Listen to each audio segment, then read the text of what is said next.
This week on New to You, High Fantasy Part 2, The Never-Ending Story.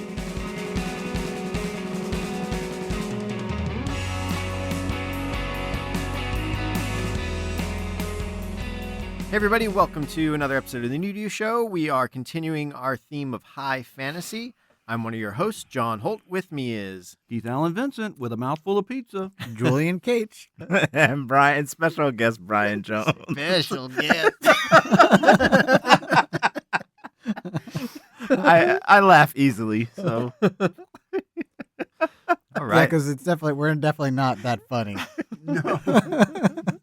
But you make us feel funny, Brian. So yeah. okay. It's good We having you We have on. a good audience. So. And Brian, you are up on deck. Before we get into your thing, the New to You Show is a media review podcast where we pick a topic and everybody brings something to the table and we give our takes on it. Pretty simple. yeah, and we Straightforward. hopefully shed new light on something that you might have already heard of, Or introduce you to something you may have never heard of that's tangential to your interests. yeah, you might say, "Hey, I never thought of the Never-Ending Story before, but I'm going to watch the hell out of that thing." Yeah. Or read it. I'm never going to stop watching that thing.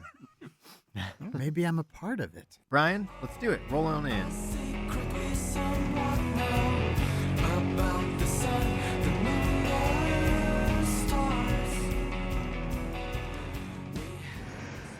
What is the secret of this enchanted book? What wonders are hidden within its pages? What magical spell does it cast on all who read it? What is the secret of the never-ending story? But that's impossible! All right. Well, I'm Brian again, special guest here, and my pick this week was The Never-Ending Story. So I think a few people are familiar with the movie, obviously, but it's also a pretty famous book, especially within Germany, written by Michael Ende. It was written in the late 70s and then adapted and translated in the early 80s in English. And, I just wanted to pick this one because I wanted to maybe even try reading this book and give it a shot, whether, it was focused towards, young adult, or maybe it is a little bit more adult than what the movies actually show. But I'm definitely familiar with the movie. I haven't seen it for a while. I watched a little bit of it before our podcast here. But, we could talk a little bit about it. It's definitely, I guess, in the high fantasy realm where you're talking about this descriptive narrative while you're continually moving the story forward. I think definitely it lends to the hero's journey of, two of them. Yeah. Two heroes' journeys. Yeah, and that's probably the bigger part that's being said through this entire book, not to give anything away, but you get this within the first part of the book is that, they break down the fourth wall pretty easily and just, this is a kid reading a book that he is a part of. He eventually becomes a part of this book in this story. Almost like, C.S. Lewis's, Lion, Witch, and the Wardrobe series, Where the children in the normal world enter into a fantasy world, and then they become part of that history in that time. So in the book, there's a character reading a book. Right, and you're reading about a character reading a book. Right. But you're also reading the pages of the book. Often. Right. Yeah. Well, because what I was wondering is if in the book, maybe like the book spoke to you, the reader, directly, That would have been... Like I was wondering if maybe that's how the book approached it. And there's just a dash and you write your name in. Exactly. Right, no, but the main... And then you write the name of your mother in at the end. Yeah. And then you mail it back. And Michael Ende goes and loves your mother. Right. But the main character of this book is Bastion. And his name is Bastion in the... Yeah, and it's the same thing in the movie. There's definitely a lot of parallels, but they also change a bunch, at least as far as I've read, only about 100 pages in, but I definitely want to continue moving forward with it, is that, definitely, even within an 80s movie, the puppetry within that movie is great, and I still think that they accomplished a lot with it, and still an entertaining movie to this day, but there's stuff in this book that I think you can only achieve with, 21st century work. Computer graphics and stuff like that, especially with bugs and, definitely smaller creatures, but also that also has its own problems, So in this story, do they get, like, in the movie, they pretty quickly go into, like, the bullet points to build out Bastion's story are pretty quick. Like, Dad is sort of like, Dad and this kid are getting over stuff. He's a latchkey kid in the 80s, whose mom is maybe dead, maybe just out of the picture. We don't know. And Dad's Sounds like, like she's dead. yeah, Right. Dad's like, buck up, road trooper. Let's, man up, whatever. Well, listen, when your dad's made your dad, he's Yeah. going to be rough on you, you know? Mhm. Well, yes. I mean, especially even within the first chapter. I mean, Are they clear, like, what they are happens to the clear mom? that the mom has died, and it's a big tragic experience, and then that he, this boy that's being picked on through his teachers and through his peers. And his uh, dad to some um, degree, or no? No, but his Because yeah, we're going. Yeah, but he's so also Bastion is this tragic figure, but then is also his dad is this trying to keep things together, but then also not really responding and working with his son. So this is also so typical within, obviously, as we're talking about fantasy and high fantasy, it's just escaping to a new world, and this is his escape. And then I think what the author intended is showing that kids have this opportunity where they can, if the world is not working for them in some way, they have have this other escapism. world that they can escape to So, And even be the hero of. and be the hero of. And that's, I think, really his intention in this whole thing. so before we get into the description, I'm gonna throw out a theory, a pet theory. Whoa. Ready? What are you going to name your pet theory? No, it's a never-ending story. Is it Fido? Right? Yeah. The Never-Ending Story is a book, a Yeah. sentient story, Uh-huh. a parasite, I'm with right? That requires a youthful host to Uh-huh. maintain itself Mhm. and cannot be freely passed from the host, has to be taken from the host. Mhm. And the host is mentally deteriorating, so this fantasy world is crumbling inside their mind that is rotting nothing. away as Uh-huh. the power of the story consumes the host over time. So it's basically like Let the Right One In combined with a sentient This is story. cool, though. Let me add to it my theory, and I think it's like a Tom Riddle book type of a situation where the book is it has a hungry soul in it Mm. that needs to feed off your youth. You think you're a part of the story, but it's really just taking parts of you. That's exactly what I'm saying. It's a parasitical tale Yeah. Hmm. that requires to exist. It needs to inhabit a youthful mind to Mhm. continue its Learn your secrets. to- Learn and- the kids' secrets. and just you have to be invested steal in the it. identity. And it's almost like the wishes that you're getting are just your mind deteriorating as this thing devours you. Whoa, hold on. Wishes. Have you read the book, or are you Oh. talking about Neverending Story? I'm Part not going to 2? read the book because I don't want to get taken over like Brian has been. Shut up. Can I leave this and start reading even more? But actually, there's I also think about this sometimes, just like where the culture of like where he's coming from, and his dad definitely went through a lot of stuff through. I mean, as far as what I've read, his dad went through a lot through the Nazis, and he too. And then also just seeing, like, I guess, especially even just for German culture as a whole, and just the way that I see it sometimes, is I see it, especially just how history has told it, is a phobic culture. So then they can they react in such a way in creating different worlds, or also creating a narrative that's completely working against, so a counterphobic narrative. Mhm. So like, oh, I must fight, I must go do an adventure, I must go do something. If there's this great evil out there, there's something else coming out there. So I see something like as the nothing. A nothing is almost like something that almost is devouring, but it doesn't exist in some ways. It's taking away something, and how, like, when there's no light, when there's darkness, is that your imagination can come up with anything. And I think that's also even how fantasy sometimes is built so well. It's like people who are more prone to that can build worlds out of nothing, whereas some people who don't really have that, it's hard for them to imagine these sorts of things. Yeah, you have to use it. It's a muscle that you Yeah. need to flex, And- and you have to exercise. Yeah, so that's just something I saw a little bit within that, even just from my surface level understanding of culture and things like that. So and this is, I also read, I don't want to switch narratives within a certain book, but there's also another author that I read that he's written some books in the 21st century called he's Walter Moores. He wrote these books called City of Dreaming Books and 32 and a Half Lives of Captain Blue Bear that fall very much in line to this, and I'm like seeing interesting. whether it is just like a German thing or something like that, or like Is the way that he's they- German as well? He's German too, so like the way that they write and And how they their construct worlds, fashion their but- fantasy worlds. yeah, and it's just like also just having this large enemy, this larger fear of anything Hmm. being a Like big the part of outside of the other kind of right. So Hmm. I don't know, Or I the just nothing. the nothing. So it's like it's a larger scope than just one enemy. I mean, there's Gamork, who's the enemy within the first part that I'm reading. Yes, but Gomork is an enemy that's being used by something else. Exactly. He's a tool almost. He's not the real enemy. He's just a tool. Yeah, so I'm starting to get to those sorts of parts, and I mean, I'm enjoying the book thus far, if not more than I did the movie.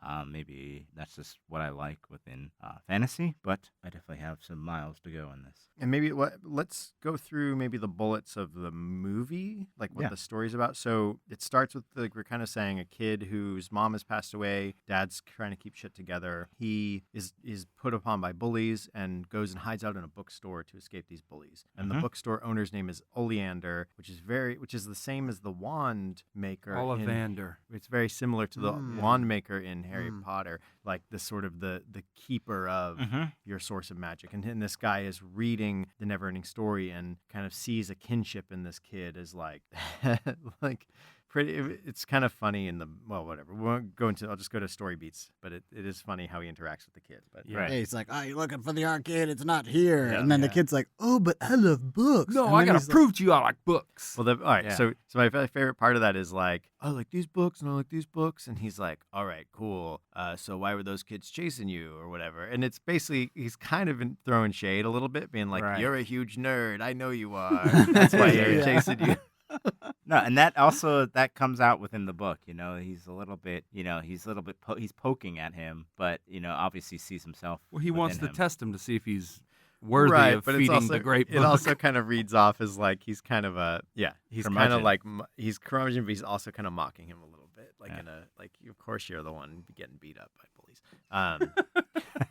So anyhow, he does the classic like you don't want this, like to get him to take the book, Right. And is pretty happy when he does. So Bastian steals the book. classic reverse psychology. Yeah. He steals the book and then he goes to school. And in the movie, he goes to the attic of the school, which is this insane Yeah. hellscape of taxidermy and weird I costumes. love it. That set is so great. Right. And it's like it is, but it's wait- like I'm like, what school has an attic? Our school One. had an attic. Really? And it was full Absolutely. of No, and it skeletons? had- Well, I don't think it had windows in it like that or with, anything. with it was like a 20 foot tall ceiling. Yeah, yeah. It was basically like a spare gym, Yeah. a spare auditorium somewhere that they were Well, using in storage. Full it of seems like madness it's and like nightmares. it looks like the upper part of a barn. Yeah, Right. yeah. It's like a The barn loft, with the a hayloft, library yeah, in it. Yeah. So he goes. Skeletons and taxidermied owls. Oh, and- Yeah. speaking of hay, whenever so they're in the city, it's an urban place, and whenever anyone jumps into that dumpster, there's hay. they inside. just are covered in hay. I was yeah. thinking that it's not just that. It's the garbage. I think it's supposed to be spaghetti, isn't it? No, it's confetti. Like Oh, No, like packing, packing material. Yeah. because you get that. I don't know What? why, but that was like the dumpster thing. I for thought it was movies. spaghetti. Yeah. Is when No, people it get wa- in it like was definitely it like was like straw. dry. It was like straw, but it was like packing material. Yeah. Where it's like how many people get and throw away confetti all the time? That's like become because it's a pretty standard like It not is, yeah. gross garbage that Mhm. people when they're thrown in a guess, dumpster yeah. for like stuff. You'll see like they'll have it in their hair Mhm. inevitably. Yeah. But This was definitely like grassy hay. Like it was not Huh. confetti or anything. Because I was like, because it happens again when the other Yeah. kids jump in. I'm At like, the what end. the heck? Anyways, Well, they didn't. So that makes sense because whatever's in the dumpster would be in the dumpster the next day. They don't empty Right, this right. dumpster. I mean, it was a every red day. dumpster and it had a medical waste symbol on it. So anyhow, he basically ditches school and spends the rest of the day reading this book. And it's also probably like his dad's telling him to buck up, like all these pressures are on him. Yes. It seems like this is sort of his last hurrah. Like he's on the cusp of, becoming an adult to some degree in terms of like taking on his responsibilities and casting away his childish things and la la la. So he reads this book, and inside the story, it is this book about a magical world that's being devoured from the edges in, and by the nothing. and these entities from all around the world are converging on the center at the ivory tower, where all the of childlike the empress. where basically all these resides. people just stand there and they just read their books and they don't look out on what's happening in the world. They're just sitting in this tower. Mhm. And, no, but they're in judging the people in the middle of the country.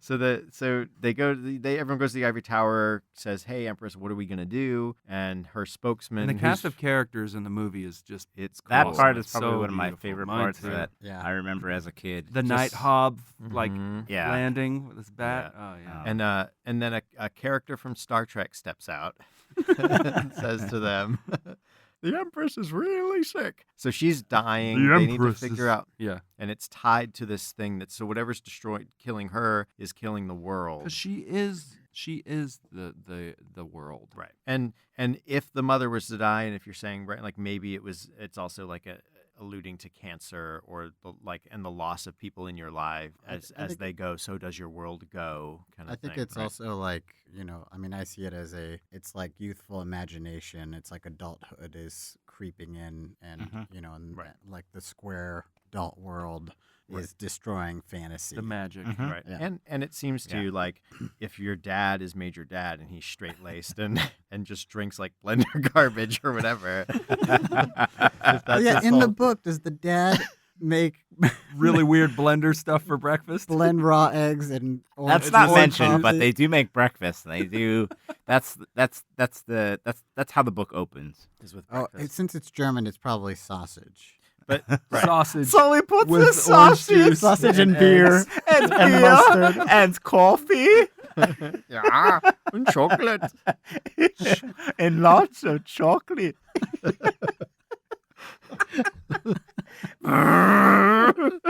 You gotta buck up, Bastion. I gotta go to the war. I'm Major Dad.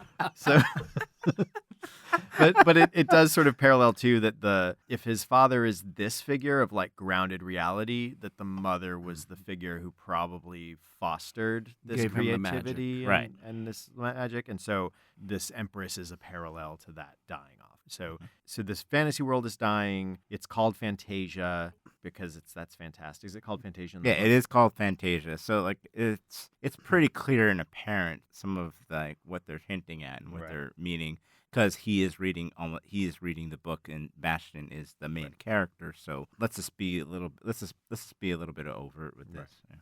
And then they say the only thing that can save us is this warrior. Atreyu, the greatest hunter. Yeah, this Mhm. warrior of the purple plains. So he comes over and he's a kid, and that's very important that he be a kid. And everyone makes a point of that, and then they kind of forget about it. And then they give him the Orin, which is the symbol. It's like a double Ouroboros kind of thing. It's like, which is also very meta, like a snake eating the tail of another snake eating the tail of that snake. It's Mhm. sort of, it's like it's a fourth dimensional Ouroboros kind Right. of thing. So to also tie into the crux of the story. So this kid goes through these trials, and it's the movie at least is told in a pretty like vignette Yeah. style, and Right. with cutaways to the outside world of this kid reacting to it as he reads, and you start to see that he can be affecting the world and be heard in the world at times. And so you just kind of have this character Atreyu, the warrior, going through all these trials, and they're somewhat disconnected. It's probably more epic. in They're its not telling. disconnected. It's a mystery. He's trying to solve a mystery. So he's going to find these Yeah. sources that, you got to go to the great old one and ask them what the clue is. And then that person's going to send you along this way. It's like, Well, but as a set piece, it was sort of like montage. well, yeah. I mean, do you Swamp want to read steppy. 50 pages of him riding his horse? No. Well, I actually, don't. it's clear that I wanna the get right to that the was kind of place. weird too. It's kind of like the kid is reading about that, where he's like, so how many pages is about Atreyu like walking through this desert? I don't know. Read a freaking Game of Thrones book. I know Yeah, that's what I'm that's thinking right. is like level of description. Yeah. But Right. so eventually it gets to where he finds out that it's a human child, an Earthling, who needs to solve this thing. No, I and- don't think he ever really. He just he No, he's just told that. he's told that it's someone from another land who knows as much about you. They say a human. Do they say a human? Yeah. Yeah, and then Oh. and then Mhm. she says an Earthling. Like, Mhm. and Well, no, starts that's speak- at the end. The But- princess says that at the end. But Right, the but big says it- turtle guy The big turtle says a human. Yeah, or the sphinxes do. I don't know. No, I thought it was a turtle. The turtle says go see the sphinxes. That's the Ah. thing. So the turtle. I don't know. Well, the turtle talks about going Yeah, the turtle. going to see the Southern Oracle, and the Yeah. Oracle leads that. Right. And the oracle. So see the Southern Oracle. Well, we are let's see. allergic. to youth. And we don't care about anything. So the oracle is the like, because basically that's old, where like- you, if you want to fast forward to the part where you pause and get your tissues out and your lotion, the oracle, that's the spot. Oh yeah. No, I thought you meant That's when he becomes a man. I thought you meant the tissues when you cry when what happens to the swamps of sorrow. Right. yeah, Yes. yeah, that's- Yeah, when the horse dies. I mean, mean, not if to you wanna- spoil anything, and we're not gonna do that. I'm wanna not going to say- spoil anything, but that horse fucking dies. Yes. and it's sad. And it's Yeah. He sad as dies hell. of sadness. And this kid is like trying really hard, And and it's you a- feel so bad for And the it's horse. a pretty long sequence, and I really is. and I love it. That But horse also, dies it for is like hard. 7 minutes. And that horse really does not look like he was happy. Not at all. Like I think an animal was harmed making that movie. Yeah, they have to use CGI if they ever remake this thing, because there's no way that they can get. Yeah, maybe in the 80s you could torture horses. in Keto will be mud. all over that. yeah. They'll The use a Black clone Stallion. horse. They'll use a Yeah. clone horse that has no rights. Is that how we're gonna get away with this? Yeah. Don't worry, guys. It's got no soul. It's okay. It's Man a made. clone horse. This is a stunt Sean Connery that we're using for this scene. Please, no, no. What did Let we say to you, Conchonery? Just let me eat my nutrition paste. Do your stunt like you were created to Do do. your stunt. Jump through the fire. Must I jump? We're gonna need 3 more Conchoneries. They're scraping away the remains of Connery 6. And another take. One more for safety.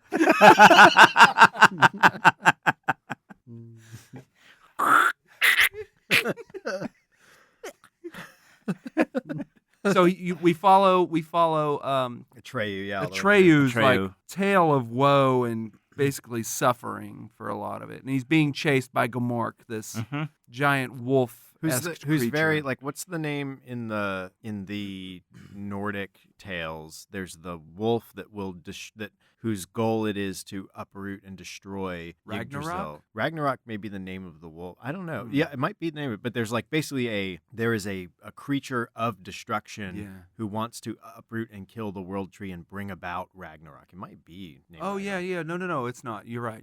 There's another thing. It's that a wolf. is the harbinger. The of, harbinger yeah. of the end, and that character is very like Gamork is very much Right.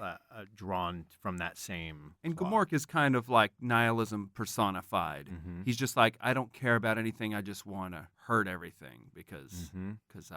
that's all I have left is anger and really cool character. He's a good Yeah. guy. And like really scary. This is the thing. No, like, I remember him as a kid, and yeah, you were saying. No, this is one of the few movies that I saw in a theater.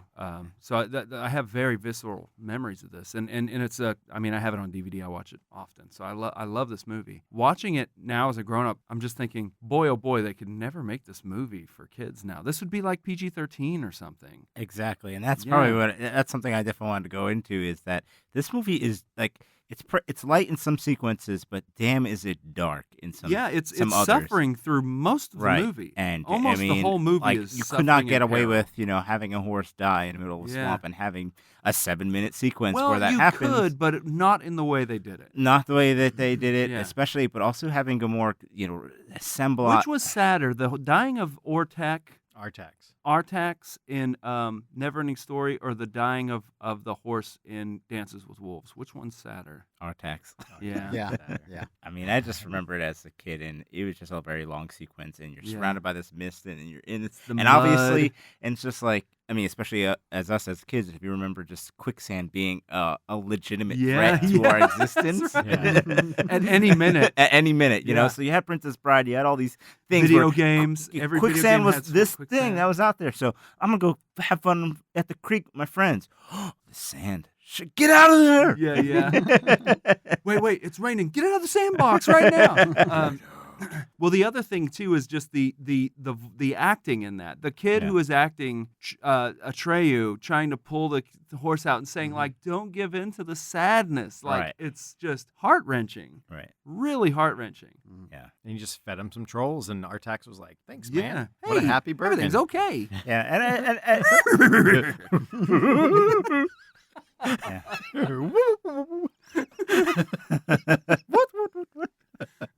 But the fact that, like, I mean, it's still just focused on a one character, and the fact that an acting coach can work with one kid, and it's not a band of kids. It's it's not this cavalcade of people that are just throughout this movie. It's just these handful of people, I think, is also what makes this movie. And, obviously you have an opportunity to really make something good. And, like, I think this movie probably would have been lost if we had, like, a large cast of characters or something where, like... Well, certainly wouldn't have been as good. It wouldn't have been as good, yeah. Yeah, and it's so personal. So you're reading the book. I'm not going to spoil anything. No. But what we know of as the first, as the movie, is pretty much just the first half of the book. Really? Yeah. So the book, the first, I mean, I don't know if there's a sequel in book form. There's a sequel there's the Neverending Story Part 2, which is the second half of the book.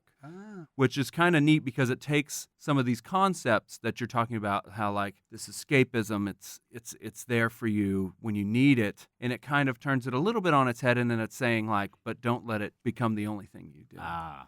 Which is kind of a neat balancing act that it does. It's swings the pendulum back a little bit. Yeah. Is the sequel movie any good? Yeah, not so not much. really. It's almost like they were like, hey, remember this Neverending Story movie we made like 5 years ago? Let's make it again, but give it like a third of the budget. It was like a... So it doesn't complete the book story? Yeah, it does. It does. It's just not as strong. I mean, it's the Neverending Story it's movie. Not as strong at all. We love it as kids, and it's not like there's some weird stuff in it still. Like there are choices that would be made different now if it were made now. And it's not still like the way that they cherry pick certain things is why it's not cohesive. Is that if they told the through story, if they did through Netflix or they actually did a long, a whole series development through movie form, I think that they could do a good job with it. Like I mean, I don't really like a lot of remakes, but this could be due for a good one. I think this would be a really good remake if you did it, if done correctly. Well, I think as a series would be actually, cool. It'd be interesting. I don't know if you guys watched. It's a totally different tone, but that show on Netflix, 13 Tapes or 13 Sides, or basically this it's a sad story or whatever. It's teenage kind of tale. It's okay. It's pretty good in some parts, but the conceit is that a girl has killed herself in this school, and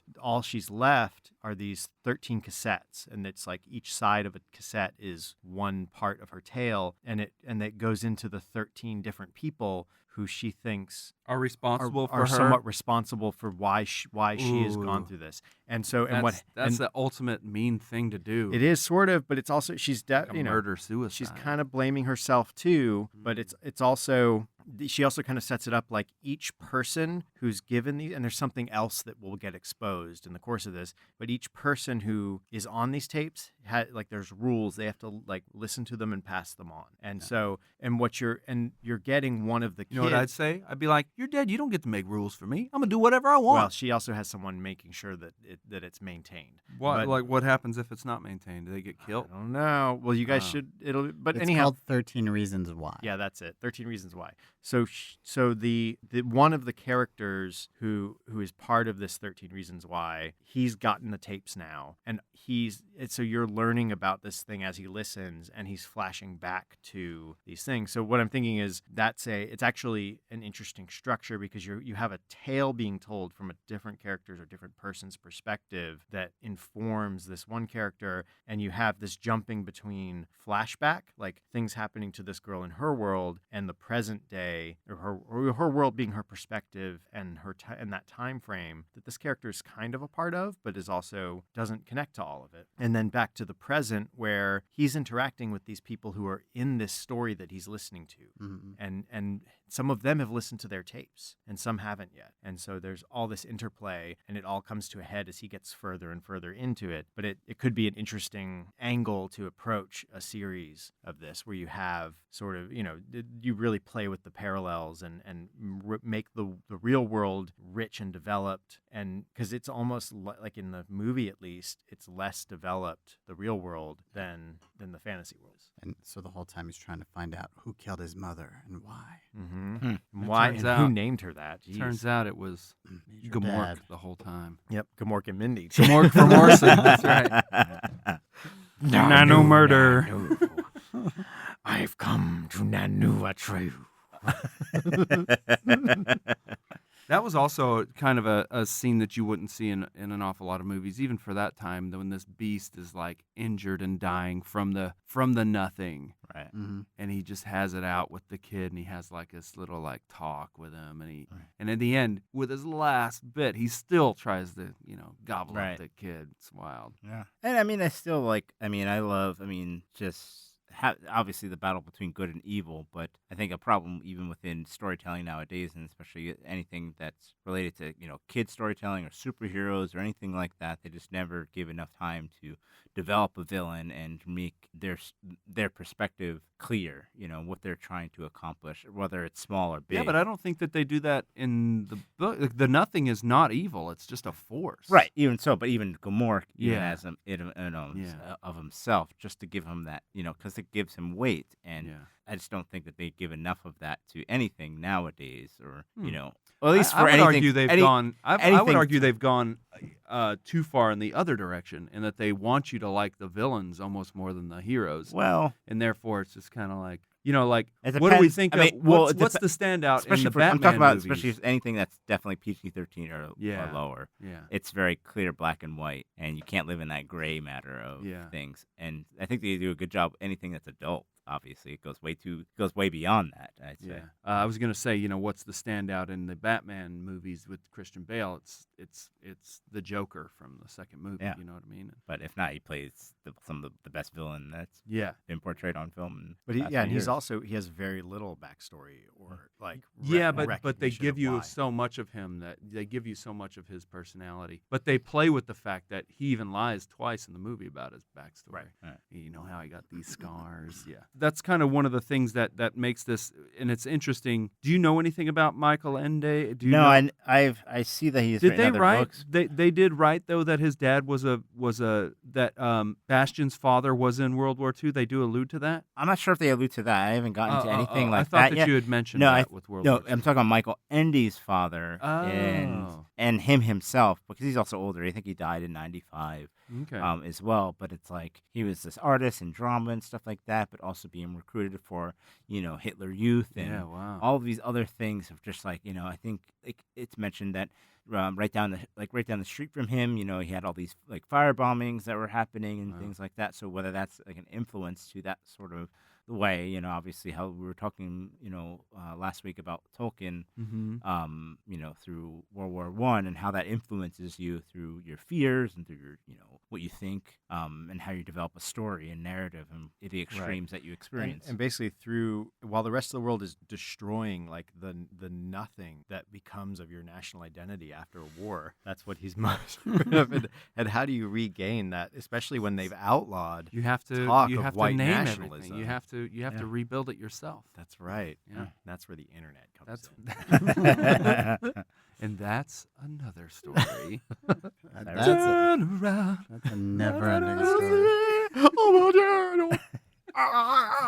So back to the movie, though. Yeah. That song is awesome. Right. That song It's is so real good. Yeah, Limahl is I think the artist that wrote that song. Yeah. It's I mean, you can play it catchy. anytime, and I just want to sing it, and I want to. And the score's good throughout too. Yeah. And let's not. I mean, Yeah, how do we go this long? Giorgio Moroder, right? Giorgio Moroder, yeah. Yeah, he did some of the soundtrack. Who's that? He's The scored it. Is he the guy on the? he was like one of the Daft early Punk? electronic museum Yeah, pioneers. Daft Yeah, Punk, he was on their last album. Yeah. With the click. The Italian guy.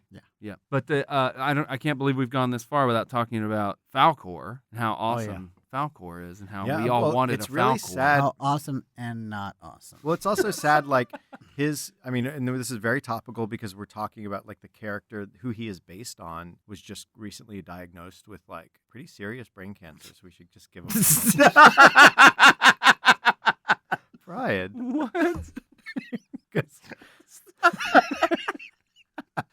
I'm sorry.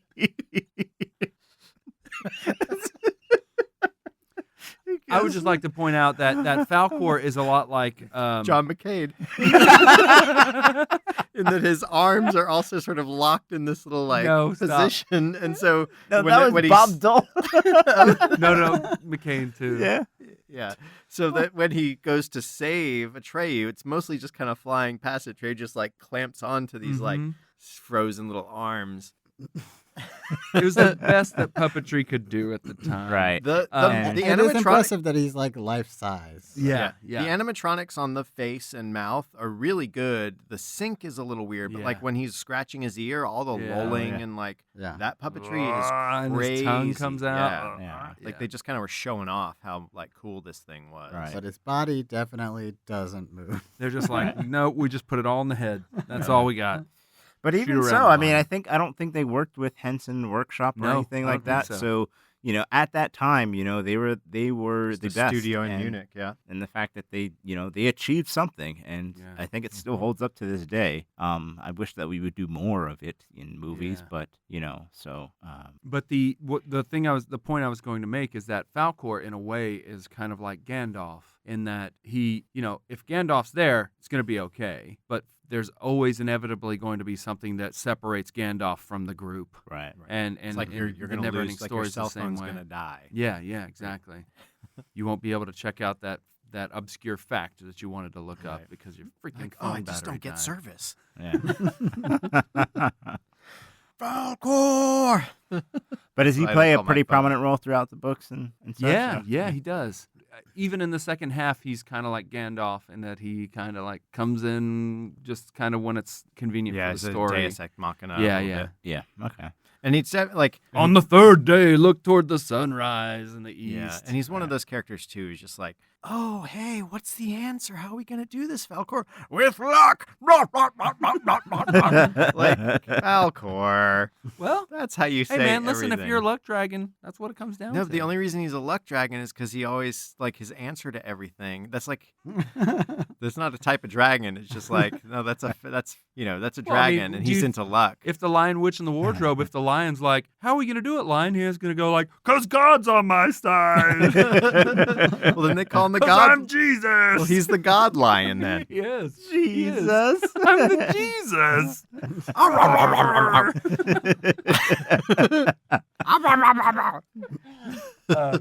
Is that like wardrobe babies where they're all like little kids? What? Like Muppet Oh, like babies. Muppet babies. Nani? So it always weirded me out as a kid that he was called a dragon because I really didn't understand He's that. like 'Cause a I was like, dog. he's a dog. He's like a dog weasel Big thing. shaggy Right. dog. He's kind of Yeah. it's like a very like Japanese or Chinese Exactly. That's the dragon thing kinda that tale, I too, had yeah. to. Yeah, Also, the racing snail is very weird looking. I love the racing Yeah. snail. Yeah, he's fast. What was the guy's name that right? He's a He's a racing snail. the actor, or No, he had his character had some name. but I like how they like. I They think had at their that own mode of time he transportation. was like they overdubbed his lines and yeah, stuff. yeah, so. yeah. Well, he totally looks like the Mad Hatter, Yeah. Well, he's a gentleman. He's a Yeah. gentleman. Yeah. And they're like, but his costume is. You'll very you'll Mad Hatter. never keep up Yeah. with your snail. Yeah. Those hands.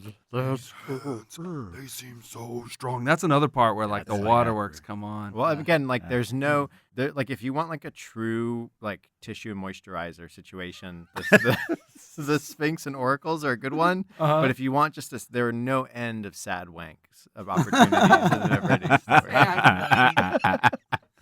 That's your qualifier.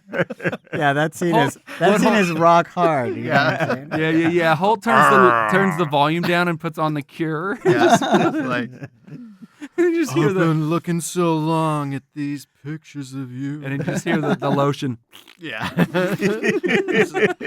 No, I don't even need the lotion. I just wipe on my face. Tears are my lubrication. Tears of my lubrication. When that turtle head pops out. Oh my god. They could never do that with CGI. Wait, Keith, do the turtle. Look. I forgot what the turtle sounds like. Oh my said. We don't know. I forgot. What it We don't know. I don't care. She doesn't Are care. so- you being turned on?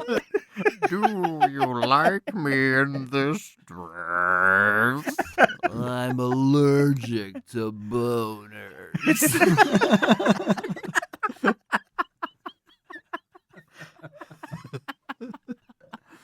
Oh. We're allergic.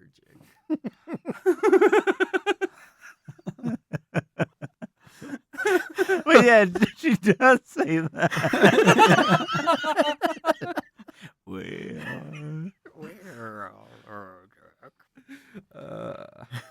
He also forgets Artax in a heartbeat. No, he has He's to. like- He has to push on. The man's got a mission. Well, and it's just like, I got a new friend. His name's Falcor. His name's Boner.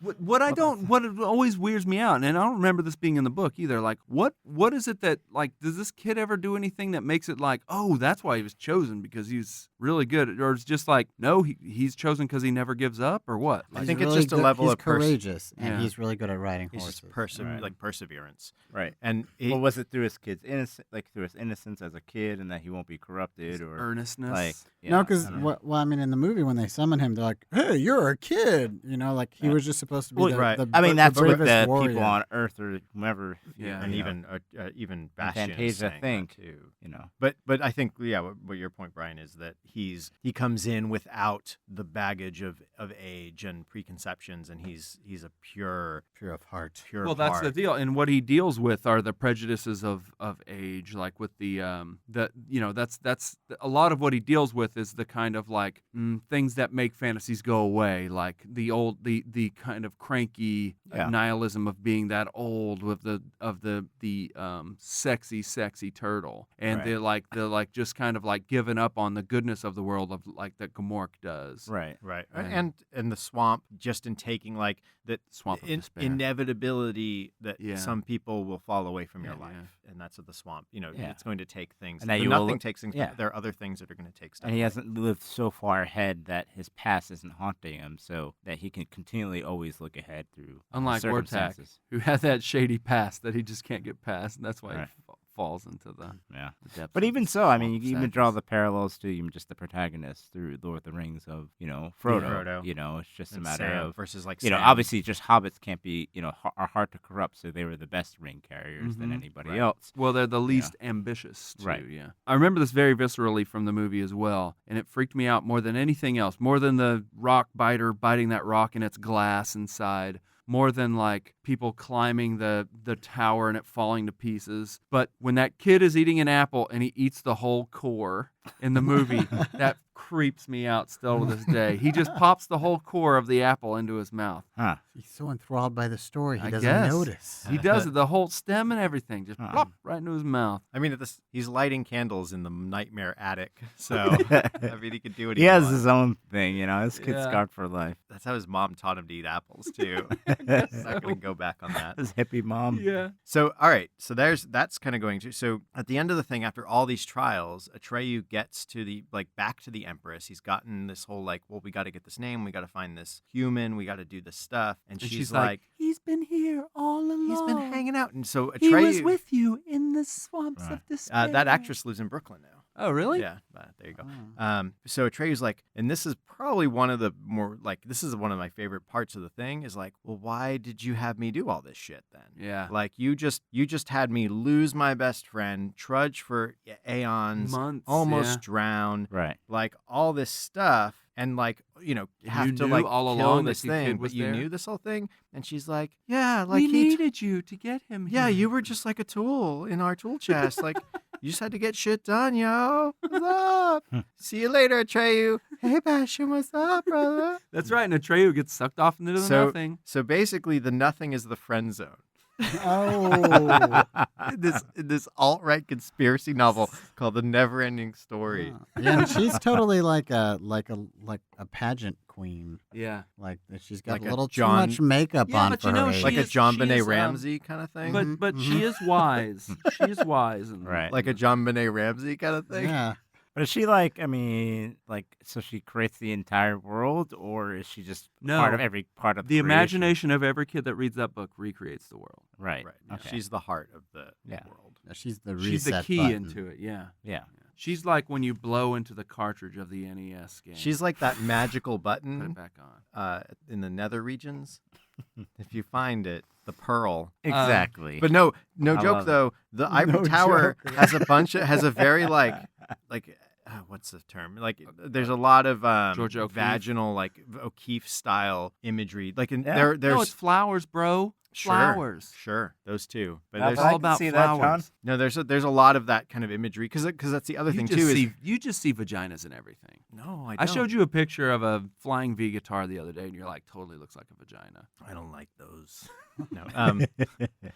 But no, it's interesting to see like because I think that's the other aspect of growing older is like attraction to girls and all that stuff. So there's aspects of that too. I think you added all that, man. 'cause No, that's no. not in there. No, but In that's it's part of the. If you look at You the were like, I just did 3 sad wanks, but now I need to do it again Yeah. because of like childhood yeah, attraction. and it's chafing.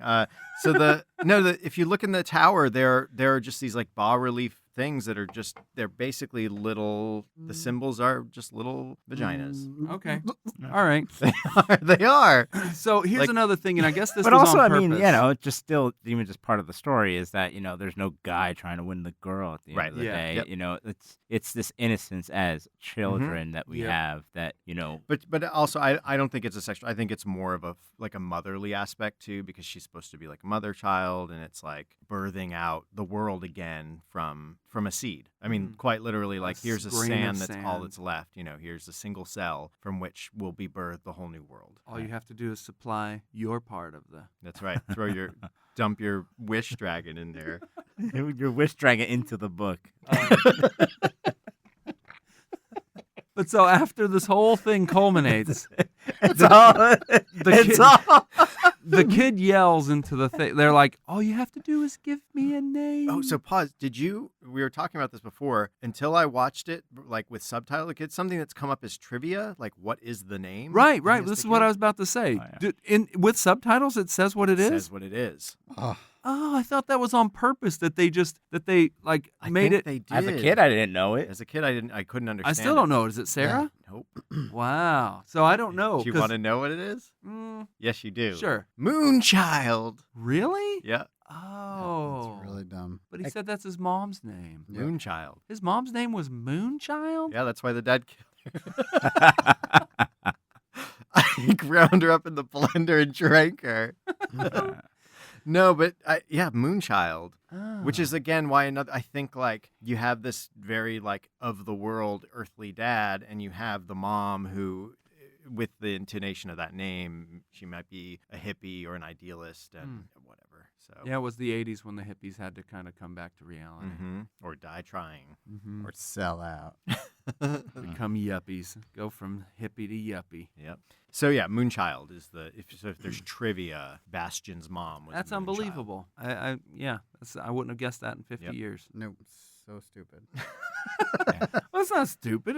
It's a name. A name's a name. If you live in a place called Fantasia, why can't you have a childlike empress named Moonchild? But see, the thing is, when No, they but yell that's his Moonchild, mom's name. Yeah. Mom's in name. real But when life. that's why I think they just were like, let's bring the storm up in the mix. Yeah. They're like, oh wait, we can't hear his voice. Oh yeah, let's bring the storm up even a little more in the mix. I guess it's as good as like Gertrude. Right. It's as good as that. Yeah. There's plenty of worse off names. Not that Gertrude's a bad name. I'm just thinking. Helga. Yeah. I think that the movie, I don't know if it holds up as much as when I was a kid, but I think I would like the I book think a it lot does. more. It absolutely does. There's a tactile quality to it that I think is. I can't speak for kids, but there's definitely an aspect of it that's like there's some nostalgia there. But Right. I feel like I'm a pretty good judge of when my nostalgia's taking over. The movie holds up. Just the what they can do with the puppets and stuff is so great. Yeah. Yeah, puppetry, camera work, Yeah. for small people and That big bat, people. you just want to get on that bat and Yeah, ride it. having something tangible, but also things in closed sets, Yeah. not doing these overarching large shots. They do some of those, but Well, the Sphinxes were pretty large. but even so, but even so, Double like D just doing Sphinx. what was it, like those matte paintings that they did in Yeah. the back Yeah. instead of just Also really cool like cloud tank stuff. Yeah. Like Yeah. crazy cloud stuff. I miss the cloud tank shots, like Ghostbusters. I love yeah. that stuff. So a lot of the city exteriors, that was like Vancouver or something. Was it? Okay, I Yeah. thought it Yep. was. It wasn't Seattle. It's for Canada, and then a lot of the rest, like the film studio, the stage sets were like Munich and Yep. stuff. shot very, very much in Germany. So this movie, budget-wise, was not very big. It must have really been I don't successful know. compared to its budget. But Wolfgang Petersen, the director, also brought us Das Boot. Yeah. Right. And Return of the Jedi. What? Empire Strikes Back. No. Yeah, the guy that directed Das Boot. No. Did no. Yeah. Empire Strikes Back. Really? Yeah, that's why it's so good. Is that Irvin Kershner or what? No, it's Wolfgang Petersen. I think you guys are Also, off. how does Neverending Story sound in German? He did Air Force One, The Perfect Storm, Troy, Das Boot. Empire Strikes Back. No, he didn't. He did Outbreak, In the Line of Fire, Irving Kershner did. Enemy Mine, Yeah. Shattered, What's his latest? What's the last thing you did? Wait, the dude that did Neverending Story did Bicentennial Man. Enemy Mine? Yeah. Awesome. His latest might be Poseidon, that like remake of the Poseidon Adventure. Oh wow.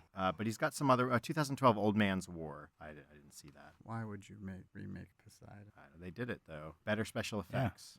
So I mean, they're trying to remake this movie. Really? Warner Brothers is, Wow. So I guess after the Harry Potter money is dried up, Mhm. even though I'm sure it's still See, making them a boatload of money. that's why I think, like we're saying, it could be served by a remake. I think, like Yeah. with modern storytelling, there's a lot of character stuff that for the time period was fine, but I really think that like Bastion is pretty flat, and Right. Atreyu is very. I mean, he's a cardboard cutout. Forget it. You're so full of crap. No way. No, dude, when the horse is dying, you feel it. That's acting. That That's kid pretty good, acted. yeah. But But I he's guess saying the character himself the doesn't have character himself, like, yes, it's fine. What do you want the character to do? He's Well, they going do- on a journey. They do have backstory for him when they go to the plains and they try to recruit him and all these other Like, there's little no things. like It's him as a taking some character time is with that. very like he is very flat. He is persistence. He's Sisyphus. That's his role in this story. All right, in a way, you can't. I mean, if you played it more, you could make it more obvious that he's just A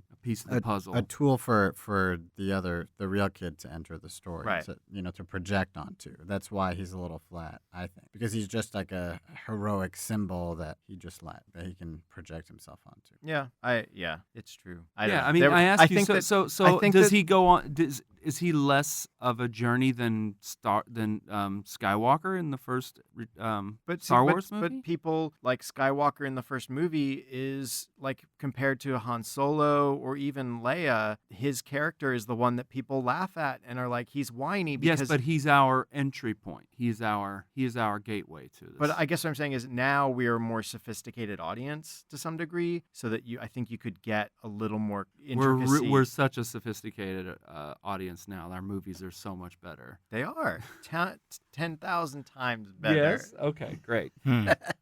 Have you not seen? Have I seen Garbage 14 movies. Larry the Cable Guy I mean, movies? Yes. we're so sophisticated that the Sphinxes would have to be way more prominent. Yeah. I'm so Well, sophisticated. no, they would I be- watched They would be Chips last covered. night. This is America, and we have decency. They would be covered. Yes. But they would, but with CGI, they could jiggle. Oh, You that's know. true. Real gravity. It's what you don't see that excites you. But they would talk more, and they'd have more personality. It'd be like Whoopi Goldberg and as one of the Sphinxes. What you doing, Trey? But for instance, like I'm really excited to see. One would be Danny DeVito, and Talk- the other would be Whoopi Goldberg. Like I want to see how they handle A Wrinkle in Time. I'm really excited for that movie, Yeah. which is about to come out pretty soon here. With That's Oprah Winfrey, right? Yeah, it's Making Yeah. that movie. but in terms of, I mean, no, I'm not making the same parallel of exciting characters. I'm saying that that's a modern telling of a story that's probably contemporary to this in terms of when it was written. Well, even L'Engle wrote that probably a little earlier than Ende wrote Neverending Story. So I'm interested to see. Yeah. Again, all I'm saying is that when the movie came out, 81 or no 82, 84, The 84? Neverending Story. So 23 years ago, like we have evolved in terms of like our Yeah, because there were no storytelling. good movies before. No, you know, I'm not before saying. Yeah, I'm not Guardians saying of the Galaxy Part 1980 2 came out. 1984 didn't come out in 1984. No, they didn't. No, but what I'm saying is like that Raging Bull hadn't been out. I mean, especially That's a movies new for one. kids. Taxi Driver. But in terms No, of but movie, The but again, Sting. Disney was just getting started in their, Yeah. Well, I their think it's their just next that- renaissance. It's just that back then, like grown-ups were like, drinking eggs. and Eggs so children's movies were just for children. Yeah. Now, quote unquote, children's movies are really just for grown-ups. Yeah. You know, and I- kids will watch them too, I guess. But I guess what I'm saying, I mean, But if really, you, they if you just- bring them, But really, they just want to watch like YouTube. like pranksters on YouTube. right. They're like, Fails. Dad, why are you taking me to this kids? Why are you movie?" taking me to see Right. the remake of Charlie and the Chocolate don't Factory even let when all me- I want to watch is a person play Well, video it's games? They're like, I can't even Snapchat in here. This is lame. Yeah. Well, he'll read it on a Kindle too in the new one. That's right. Man. on his No, it'll be iPad. like a Never- holographic never-ending novel. Oh yeah, that'll be amazing. He has like an Orin like yeah, RFID. No, actually, he'll just be watching TV. yeah. and it'll be one of these screens that's transparent that It'll he be can s- see through. No, it'll be so meta that he's watching this He'll- movie while he's watching Bastion read the book while he's watching the movie while we're watching him watch the movie. He's listening to this shitty podcast. To get us some. To save this garbage podcast. and he'll stop and say, "Sadness, wank." No, really, he'll be just following Atreyu's Instagram feed, and he'll just like it every time. No, except Right. he'll put the sad cry face when Ortax Yeah. dies. Yeah, he's like, Yeah, he'll record video responses. yeah. It's like a tray. It's like a picture of his horse. He's a selfie.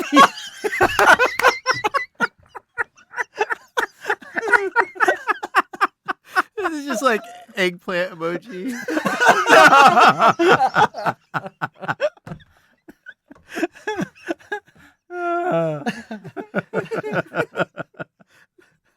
What I'm saying is we have a more sophisticated and media-aware youth right. culture that really could just get down with this Yeah. movie. Talk to me again after you see the Emoji Movie. Yeah, it's never-ending Instagram story.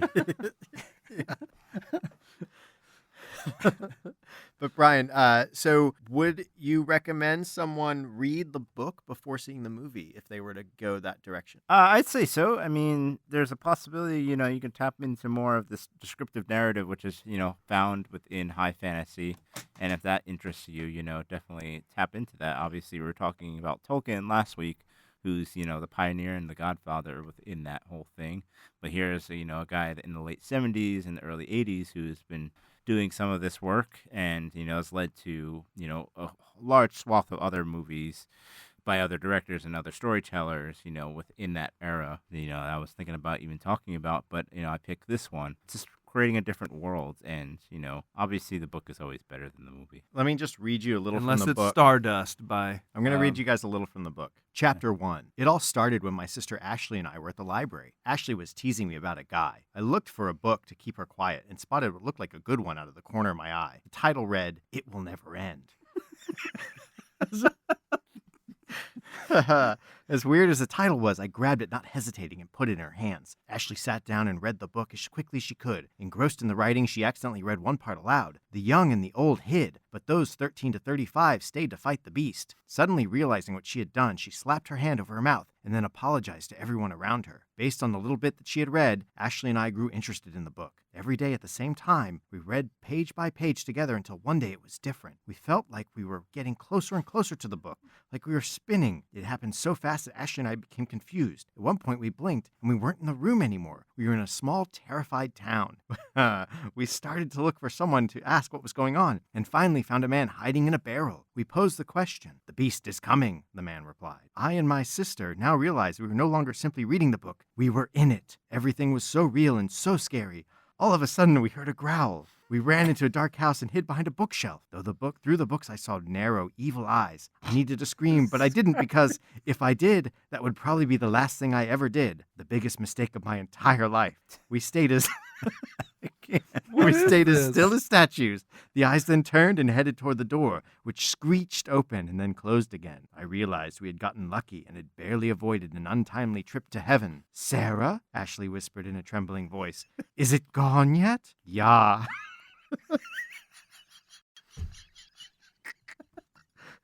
What the heck is this thing? "Yeah," I whispered back.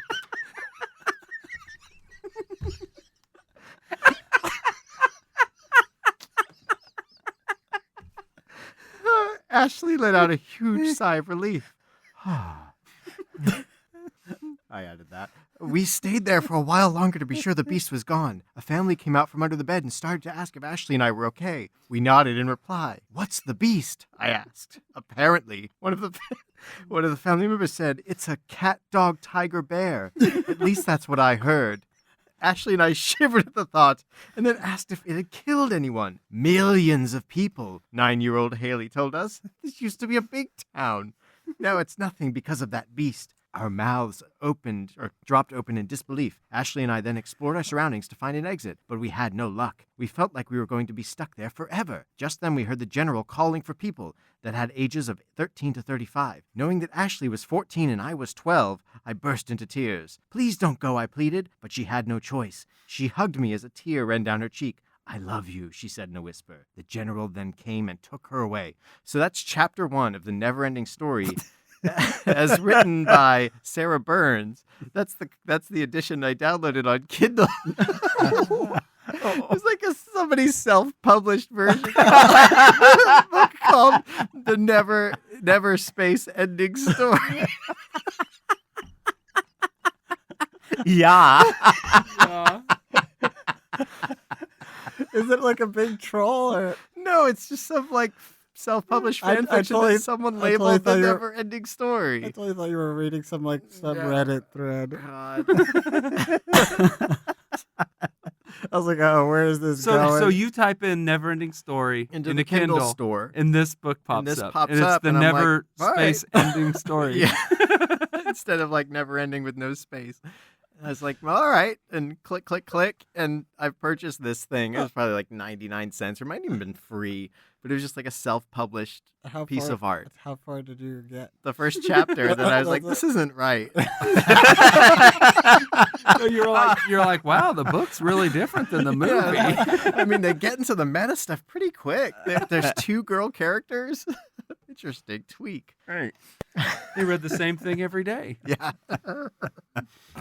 Millions of people, 9-year-old Haley said. And he said, yeah. Yeah. I said, yeah. Yeah. Yeah. Yeah. Yeah. So, Neverending Story, would you recommend someone read the actual book Yes. before watching the movie? Yeah. I'd say so, yeah. I mean, there's... What about you, Keith? What do you think? Well, in most things I say read the book, but in this situation I say watch the movie then read the book because Now, you don't here's- want to be comparing the movie to the book, but it is nice when you read the book to think of what they covered. So in here's the movie. something. Would you read the book with Felix when he's a little younger than you would watch the movie with Felix? I don't know. I'm not certain. That's a good question. I would probably let him watch the movie when he's 7. Okay. Yeah. It's about the time I watched it, you know. Yeah. Yeah. Jules, did you watch this movie in France? I did not. I don't think I actually saw it till I came to the U.S. Or maybe I saw it during one of my visits in the summer, but I can't actually remember. I was definitely older when I saw it, but that's all I can say. So Neverending Story, I don't know where it is streaming. Did you guys watch it on any of those things? It was on HBO Now Okay. as of this recording. I have it on DVD. And Brian, probably. I watched it in the park because they were showing it. It was the first of the Yeah, summer just series. last night, right? Yep. That's cool. Or, yeah, a couple nights ago. But yeah. Wednesday. Oh, yeah. Yeah. Sorry, today's Friday.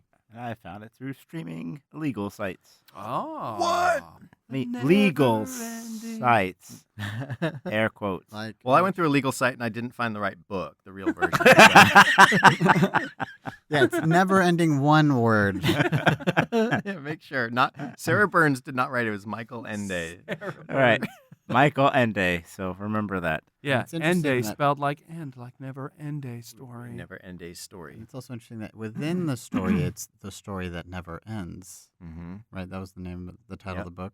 Yeah. What? Like It's translated from within the Irish. chapter 1, they're Yeah, in and the it's- library and they pick and up it's a like- book and it's the story within that the never Right. space ending story. Yeah, and she's like, and it starts off with like, she takes the small lamb spoke to Shirley and said, "Do you want to sing a song with me?" And Shirley said, "Sure. Which one?" "This is a fun one, but it's a long one to listen to." And they just started singing the story about the song that never The ends. song that never ends. No, it Yes, goes on and on, my friend. Is that a? Some Somebody people started singing it, not knowing what it was, and now they can sing it, singing it forever just because this is the song that. Yeah, it was Lamb Chop that would sing that I song. didn't know that. Was it Shirley? Not Shirley Jackson? I think it is. No, Shirley Jack. I don't. Shelley? I don't forget her name. Mary Somebody Shelley? knows. People know. Yeah. Shirley. It's Shirley something. Podcast. Yeah, this is a long one, gang. Brian, thank you for bringing that Yeah. to the table. Never-ending Story is a good one. I think it fits in high fantasy. Yeah, Mhm. absolutely. Yeah. It's almost like it's like a meta high fantasy too. Yeah, it's really good when you're high. Like really Yeah, high fantasy. right. Yeah, high fantasy. I recommend checking it out. Whether it is the movie, just the movie, or just the book. It's a good one. Cool. All right, thanks, Brian. Thank you. Now the question is, though, do you watch the sequel? I say think- for But completionist if you reasons. read the book, then you don't have Yeah, to. that's it. Yeah, I'd say that's no. true. Like, I would recommend someone watch Return of Oz, but I wouldn't, you know what I mean? Because it's such a weird movie. I don't think Neverending Story is bad good enough or weird good enough to Right. watch. I think it's just it's a pale. Yeah, but they it's a were the pale first sequel. ones. They were the first ones to introduce me to the concept of it's faster than the speed of light. It's the speed of darkness. Oh yeah, it's interesting because that's actually like a tagline in the trailer for the Wrinkle of Time as well. Oh, really? What Mhm. is it? That like there's one thing faster than light, and that's the darkness. Oh, Yeah. wow. So maybe they maybe they cribbed that from Wrinkle in Time. Who knows? Yeah. Bastian. Why don't you do what you dream, Bastian? But I can't. I have to keep my feet on the ground. Call my name. Bastian. Please. Save us. All right. I'll do it. I'll save you. I will do what I dream.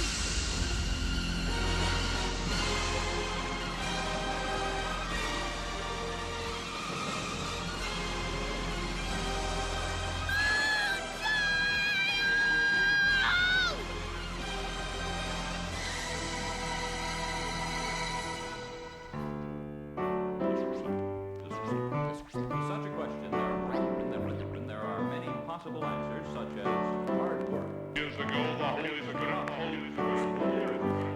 Feel I'm alone in this whole of existence. I know it takes time, but I'm losing my persistence. The distance is too far. Hey everybody, thanks for listening to another episode of the New to You Show, second in high fantasy. I was one of your hosts, John Holt. You can find me on Instagram at @board_ghost and on Twitter at @boardjoho. You can listen to my RPG podcast at boardghost.com. Keith, where can people find you? You can find me at earthlingkeith.com, where you can see my artwork. Jules? You can find me on Twitter, Instagram at Beautiful Jewels. And how about you, Brian? You can find me through mostly all social media, but especially Instagram or my website, through alowroar.com. So that's ALOWROAR, and that's me. All right. That's you. Brian, thanks again for coming on. Thank you We've guys. got 2 more weeks with you, so it'll be sweet. Before we roll out of here, and before we get into what's coming up next week, wow, shoot. I think I got something new Keith, this week. Keith, what's new to you this week? So did a lot of fun stuff. I had a couple visitors come to town, and we toured all around, saw a bunch of stuff. But one thing that I've never actually done was to go to Coney Island and kind of treat it like an amusement park. And that's what we did with my niece just the other night. And it was just a real good, fun time. $50 for like all the rides you can ride kind of Like a bracelet. And there's some just really, really fun coasters there. I don't They know. have a new coaster-ish, right? Like that white coaster. Their 2 coasters look very new. They got to be pretty new. There's one called the Soaring Eagle, where you actually are flying. It's Oh, cool. like you're laying on the thing, and so when you're riding through this roller coaster, you're in a prone position as though you're flying. It's pretty fun. And you got these handles in front of you. In front of you, that's Yeah. cool. So that one's called the Soaring Eagle, and then there's one called Thunderstorm, maybe Thunder something. The Thunderbolt is and it's pretty classic metal, pretty Yeah. classic steel. I think it was the one that when my nephew and them were in town. Yeah. He rode on that. It's nice and fast. It's got all the fun. It's got a loop. It's got corkscrews. It's a fun ride. Then did I've never done the Wonder Wheel. It's pretty fun. nice. It's a nice way to relax is after is the like haunted ride still around? It's right next to the Wonder Wheel. I didn't ride it because the bracelet doesn't cover Dino's Wonder Wheel world. So I would have had to have paid $12 extra to go to the. I mean, I already paid $8 extra to do the Wonder Wheel, which is worth it. You should do it. It's the Wonder Wheel's it's a classic. especially if you're up there with Christian Slater in your mind, man. Yeah. That's a Mr. Robot reference. Oh, I got for it. all you guys. I thought it was a Heather's reference. Yeah. I thought you were talking about Broken Arrow. I thought you were talking about cuffs. Cups. For any of our New York listeners who've never done that, go do it. It's really fun. Get yourself funnel cake. Cool. Did you guys ride the Cyclone? Yes, Cyclone is great. I had ridden the Cyclone before, but I hadn't ridden it in the context of riding a bunch of other rides. And it's amazing at just like how exciting and how Terrifying. No, it's not terrifying. I mean, I don't coasters don't scare me. I love coasters. So Wooden coasters. no, scare this me. thing because I remember riding it and thinking like, oh, that's a little like herky jerky, but that's just a roller coaster. I mean, because all the new steel coasters we were riding, it was the same kind of whipping sensation and stuff. That it was. Except you feel safe because you feel like it's not going to break. No, I felt just as safe. And what I liked about it was your the car you're in. It's like a vinyl. It's like a big vinyl. Almost like you're at the diner. So if you do get tossed, you're just banging into this soft vinyl like couch. Unless you're naked, then you're sticking to it. Oh yeah, well. You're wearing those If you're having a sad wank on the, I don't know. I think you'd have an exciting ride, unless it's like a break. No, you coaster wouldn't ride. because guess where that bar goes? Clank right there. So That's what you're into, I guess.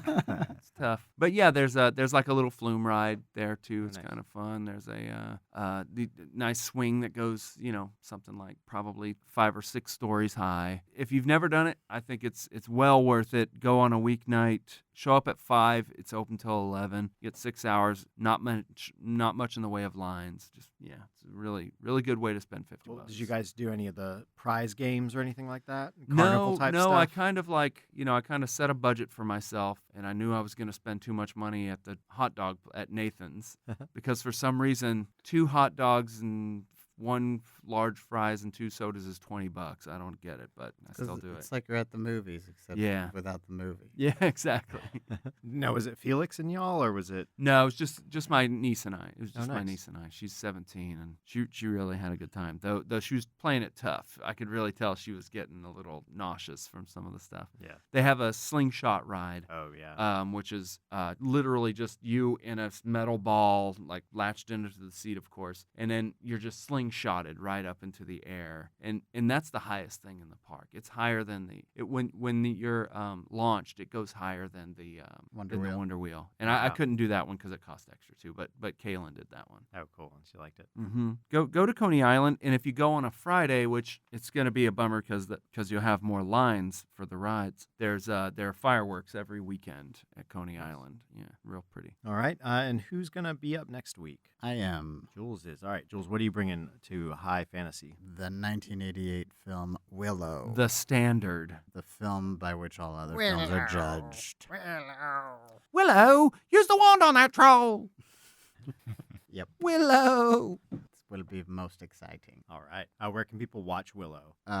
They can watch it on YouTube That's kind of it. currently. You can watch and that's it. kind of it right now. You So can wanna watch pay it like on 100 DVD on my house at my house. They have a Blu-ray. There is a Really? Blu-ray version where they cleaned it up and everything. I heard it looks nice. Yeah, but it's not out yet. No, it's not. Oh, whatever the case is, looking like trying to shop for it, Uh, it was just non-extant. Like maybe Really? It's not even on maybe it's iTunes? out of. I think it's you out can, of circulation. I think like, you can buy it on iTunes and Amazon though. No, I dug into that too. It Whoa. was like they were asking like Maybe what, that's why Dude, they we haven't should have pulled had it a off of viewing YouTube. last weekend. when whatever we were whatever physical media. It was like over $150 or something. Wow. So, is it like part of Lucasfilm and then like it was purchased by Disney or something? They put like it in the vault. I wonder. Yeah.